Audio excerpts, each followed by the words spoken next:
Papaano nga ba nagkaroon ng isang simbahan sa gitna ng sementeryo? At ano ang nakakapangilabot kong naranasan sa magdamag dito?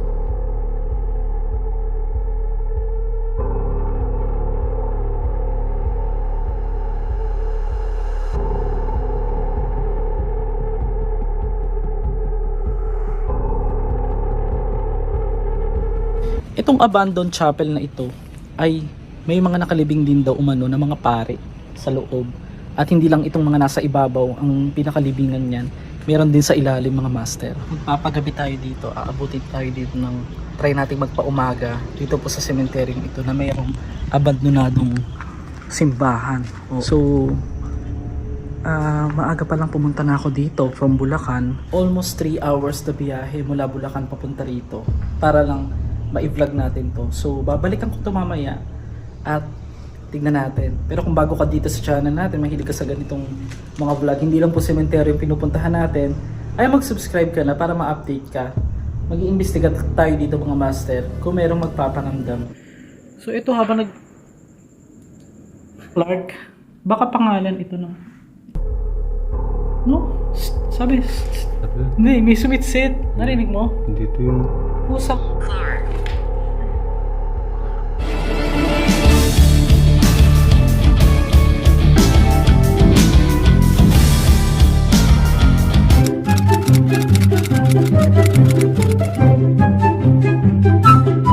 Sa apat na sementeryong magkakatabi dito sa Paniki, Tarlac ay ito ang nag-agaw pansin sa akin.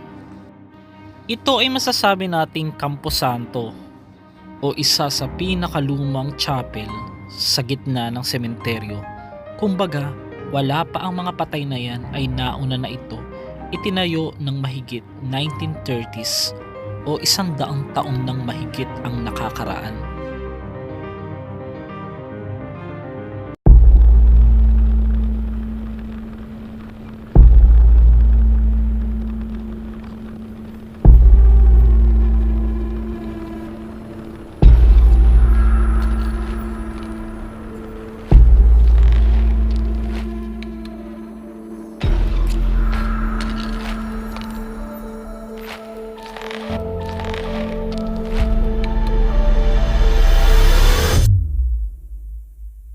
Early 1900s, itinayo po ang sementeryong ito. Ayon sa kwento, yung mga nagdadaan dito, nakausap din natin, meron daw naririnig ditong mga umiiyak or mga minsan may mga nagtatakbuhan. So, syempre, mga parte na ng kultura natin or paniniwala ng mga Pilipino yung pagdating sa sementeryo. Ngayon, susubukan natin mag-stay dito hanggang overnight or kahit hanggang 3 AM para po puntahan natin yung isang simbahan sa loob nitong sementeryong to. Oo, hindi kayo nagkakamali. Isa po siyang chapel. So, ang pagkakaalam ko, ang chapel at ang simbahan ay parang connected yan. Hindi sila totaling iisa, pero nung panahon pa po ng mga Kastila, itinayo po yung mga chapel para sa mga sementeryo para magsilbing dun po nananalangin sa patay or nag-aalay ng dasal yung mga paring Kastila. Ito po yung na-adapt na rin nating mga Pilipino. So ano ba ang kwento doon? Ikikwento ko sa inyo pagpasok natin sa mismong sementeryo na yon or actually ito na yung sementeryo kung makikita nyo yan. Meron naman tayong kasamang cameraman na mag-guide sa atin dito at magkikwento din ng alam niyang part dito na nakakatakot talaga kasi taga dito siya sa Tarlac. So ito mga master, 1 taon po yung nakalipas nang pinuntahan ko itong sementeryong ito. Wala kang siya shoutout? mga pastor ko lang. Sino? Sila, pastor. Pastor. Kim. Yung pamilya niya. Yan, dalawa lang po kami. Nakikita ninyo, wala pong nagtatago dyan mga master. Dito ko kinikilabutan na. Nakita ko tong part na to, tong mismong parang simbahan or chapel.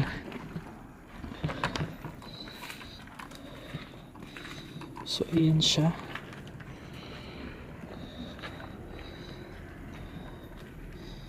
So masasabi nyong napakaluma na niya pagdating dito sa labas.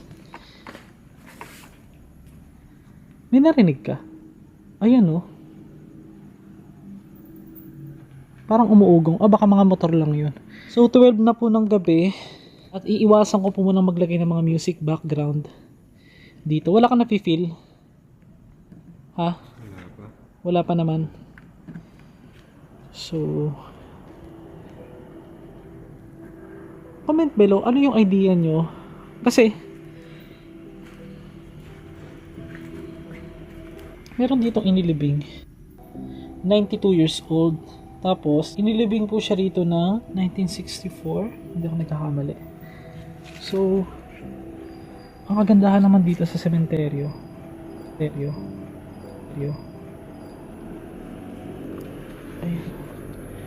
kahit gabi ay may mga buto siya. May mga buto siya. Bakit may mga buto ng tao? No? Ayan o, mga mas. Nakakapagtaka lang kung bakit may buto dito. At syempre, yung hindi natin narinig dito na parang bulong. So kung titignan mo siya sa part na to, medyo creepy dito. Ayan o. So pero bago yan guys, pasukin muna natin saglit para mapakita ko sa inyo yung meron kayong idea. Kasi may nakalibing po siya sa loob eh. Napaka bigat. Tapos susubukan po namin mag-experiment or gumamit ng ghost app kung may ma-detect dito. Sobrang ano, kung ako tatanungin mga master, pakiramdam dito. Medyo malambot yung tuhod ko. Lagi naman ganun eh. Ang bago lang ay, umaga kasi natin to napuntahan before. Ay, 2019, nilibing. Ha? Ano no? So far, habang pinapakita ko yung mga cinematic shots ko dito sa cementeryong ito, o sa mismo chapel yung ito, o sa mismo chapel yung ito, o sa mismo chapel na ito.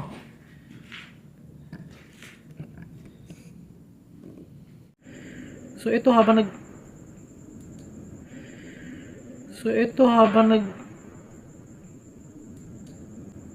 narinig mo? Oo. Doon ng banda doon. Para may kumalampag. Pero anyway, ito yung pinakagilid po ng entrada nitong parang simbahan o ng chapel sa loob po ng sementeryo na pinaniniwala ang 1900s din itinayo. So mga master, susubukan nating kausapin yung isa nating friend na psychic, na si Vlad. Ang sabi niya sa akin ngayon ito, may nadaanan ka o nakitang number na 405. Wala pa po akong nakikita, o i-check pa lang natin mamaya. Pero ngayon, para hindi tayo magkakat ng video, baka sabihin ng iba dyan na ito ay edited. So ano yung sinabi mo kanina? Meron ditong naririnig daw na Bata, umiyak. umiiyak na bata. Ano pa? Tapos yung banda daw dito sa papasok dito may May white white yung lady. matanda. Matandang nakaputi. Nakakakuha. White lady na matanda. Mm. Okay. So medyo nahirapan kasi siya magtagalog mga master. Try natin tawagan si para walang cut. Wala siyang idea sa Gising pa kaya ang bakla. Try natin. Ako sana gising pa siya. Baka tulog na eh. Friend. Ano? Friend, nasa vlog ka ngayon ah. Pero hindi kita papakita. Nasa vlog ka ngayon pero hindi kita papakita. Gusto mo bang ipakita? Wag na. Meron ako makikita ritong number 405. Hindi ko pa siya na-check, pero check ko maya-maya. Ano pa? Ano pa yung nakita mo na pwedeng makita dito sa kahit wala ka pang idea? Kasi yung niya guys. Bangkuan. Meron dyan? Bangkuan? Saan ang bangko? Ito na paa. Ano na? Bangkuan. Sirang bangkuan. Sirang bangko. Teka, check nga natin. Tsaka lubid. Sirang bangko tsaka lubid. Ilawan mo nga ano. Sige, tignan natin. Kung meron tayong makita. Sirang bangko. Meron ba? May nakita ka bang sirang bangko? Wala pa. Teka, Pap. Ibibideo call kita para may idea ka sa lugar. Ah. Bakit ayaw? Teka lang. Hindi na po ako magka-cut guys baka para sabihin ng iba na. Ito yung Parang nakita ko na sa panaginip ko. ito, parang nakita mo na sa panaginip mo. O, parang meron dyan scissor. Scissor yung parang duyan-duyan. Hindi, teka lang, wait lang, isa-isa lang. Hanapin muna natin kung may makita tayong bangko. Ano ko nabibindi? Bangko at saka lubid. Kilimutan ako. Wala. Pero, yung mga nitso na parang itsurang, parang upuan ng itsura niya. Parang ganyan lang. Yan lang. Pero walang bangko. Sa labas. Sa labas, teka, titignan natin. Medyo pala isipan eh. Yeah. Yeah. Yeah. Wala akong makita, friend eh. Ano ba yung nakikita mo? Ano ba yan? Mag-kill pa nga. Ha? Pagpakaangas naman lang siya. Ang ganda nito oh, kakaiba. Inilibing siya nung 1940 sa edad na 81 years old. Ano yung number na nakikita? 405. 405. Yung nakita ka bang bangko ano? JP? Wala akong nakikita. Wala din kami nakikita pang number 405 eh. Pero kung sakali,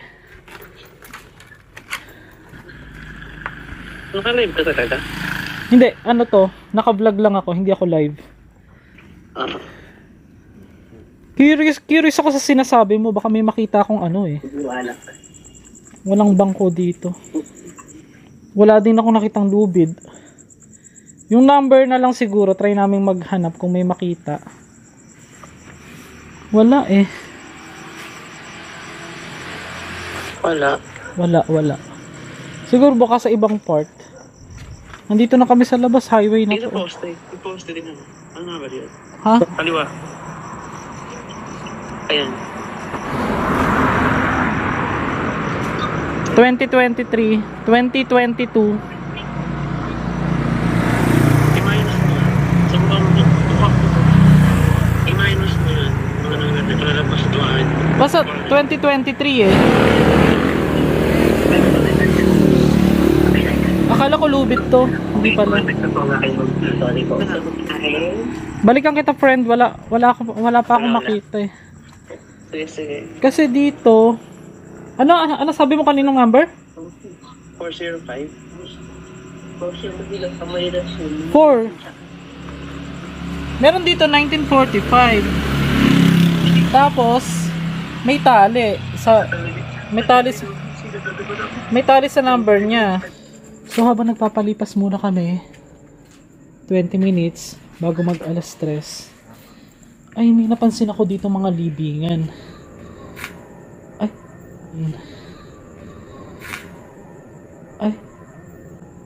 Aso ba yun? Meron ako napansin dito mga libingan, mga master, sa pinaka-ilalim ng chapel na ito sa sementeryo. Ayan o. Kakaiba po yung mga hugis nila. At feeling ko marami pa dyang inilibing sa ilalim eh. Bukod pa rito. So, gamitin natin yung ating ghost app. Maya-maya lamang.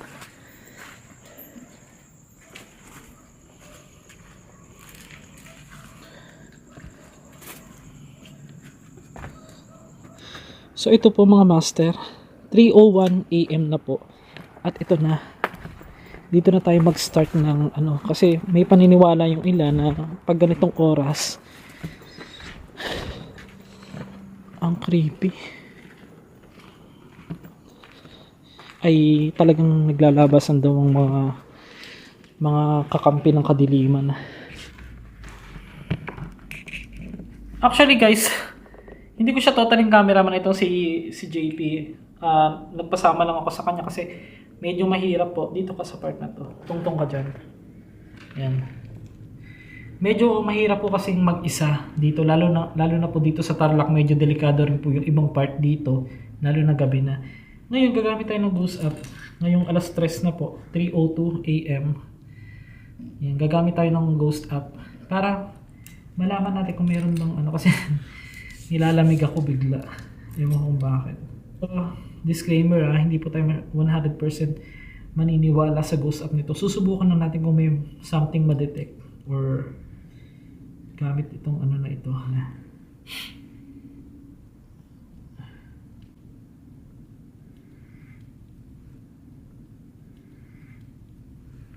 So, ayan siya. Try natin dito. Dalawa lang po kami.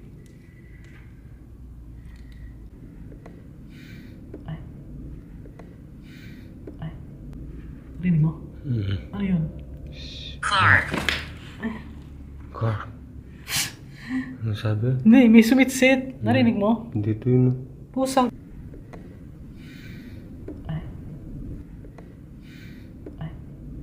Rinig mo? Ano yun? Clark. Car. Ano sabi? Hindi, may sumitsit. Narinig mo? Dito yun. Pusang ba? Tapat mo nga. Dito yun. Oh, shucks. Grabe ngayon lang, guys. Nangingilabot ako, oh. Grabe yung kilabot ko. May na-detect ditong Clark. Baka pangalan ito ng... No? Sabi, hintay natin, guys. Kinabahan ako. Dito ka uli. May sumitsit, eh.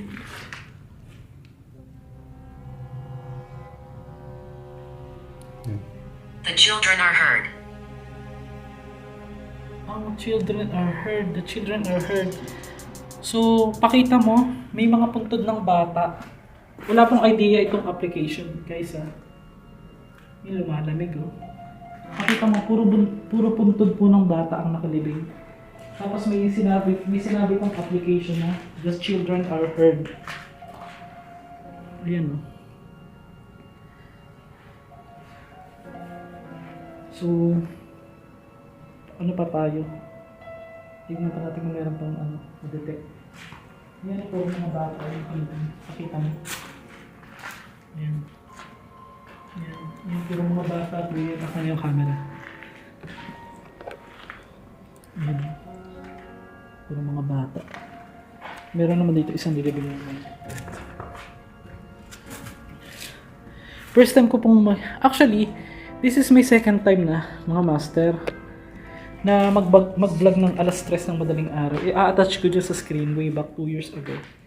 Sa may likod ng bahay namin, yung isang sementeryo doon. Kinilabutan ako doon sa parang sit-sit. Ang lapit lang niya, eh. No? Narinig mo, di ba? Oo.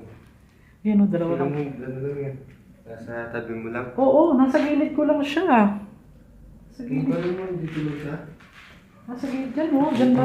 Dyan banda? Oo. Dyan mo narinig. Dito. Pero wala ka naman nakita. Wala. Di ba nandito ka? Oo. Di ba nandito ka? Oo. Pero meron dito. Ano? Illegal. Illegal?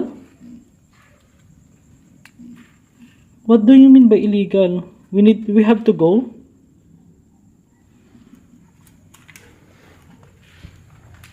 Lamig dito.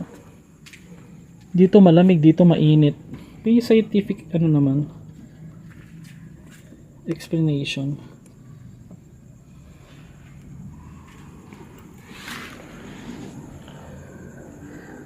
Madaling araw ng mga master. Grabe pangangailangan ni Master G, no? Charot.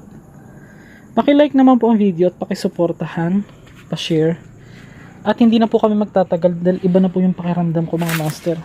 Gustuhin ko man po mag-overnight. Oo. Videohan mo nga ako saglit. Hirap eh, hindi ko ma-i-explain yung sasabihin ko. Ito, videohan mo ako. So, mga master, gustuhin ko man pong mag-overnight or abuti ng umaga. Sa susunod po siguro, yung try natin magdala ng mga tent. Matagal ko na po talagang gusto yun. Kaya lang, i-double check muna natin yung isang cemetery kung pwede talaga. Dahil, hindi po natin masasabi yun. Yung mga tao, yun yung kinakatakot natin.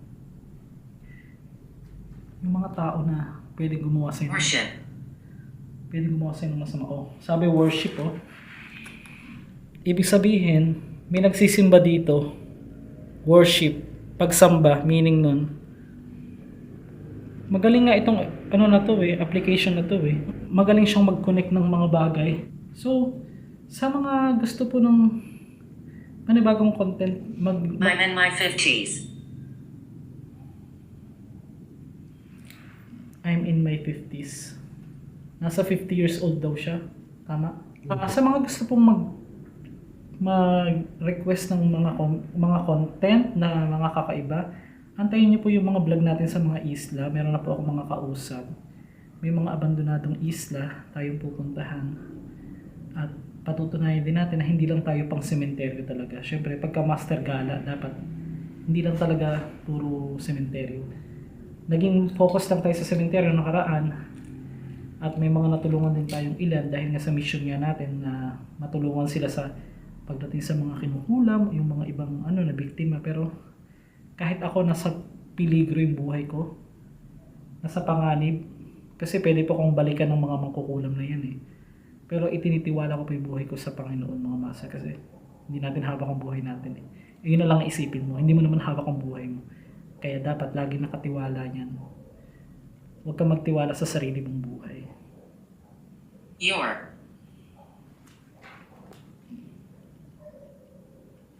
So, we give respect here and thank you for allowing us here. We give respect to the place and not some bad things here, but we respect the place. Thank you. Hintay lang natin yung sagot niya. Ay, Peter.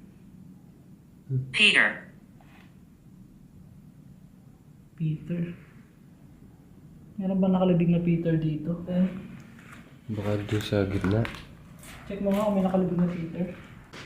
Angel naman to Pagka may nakalibig na Peter, tatakbo na ako. Chares. Baby lahat. Hindi, pwede namang Peter pag baby, diba? Lalaki. David Walang Peter. Walang Peter dito. Meron dyan? Wala. Or i-share ito. I-like or i-share ito para po sa mga panibago na namang video. So yun, may na-detect na naman. Sa mga content na mga suggestions niyo, maaari po kayo mag-leave ng comment dyan sa ilalim. At mag-comment ng hashtag MasterGala para po sa ikakalawak pa ng ating channel at malapit na nating maabot ang 1 million or 800,000 subscribers. So, ito si Master G, lagi nagpapaalala na tayong lahat ay temporary lang dito sa mundo. Pero yung mga... I'm standing among you. Wait lang guys kinikilabutan ako dito. Where? Nakatayo daw siya dito. Wala naman. Wala. So nagpapaalala din sa inyo mga master You na look the same. kamukha ko siya. So nagpapaalala ko sa inyo na tayong temporary na dito lang sa mundo ay nabubuhay at meron ding ibang nabubuhay na hindi pa tayo buhay ay nandiyan na sila. So ingat kayo palagi mga master at good night or magandang araw sa lahat. So pauwi na kami guys. Ayaw niya kami pauwiin, sabi stay. Ba yan? Don't be fearful.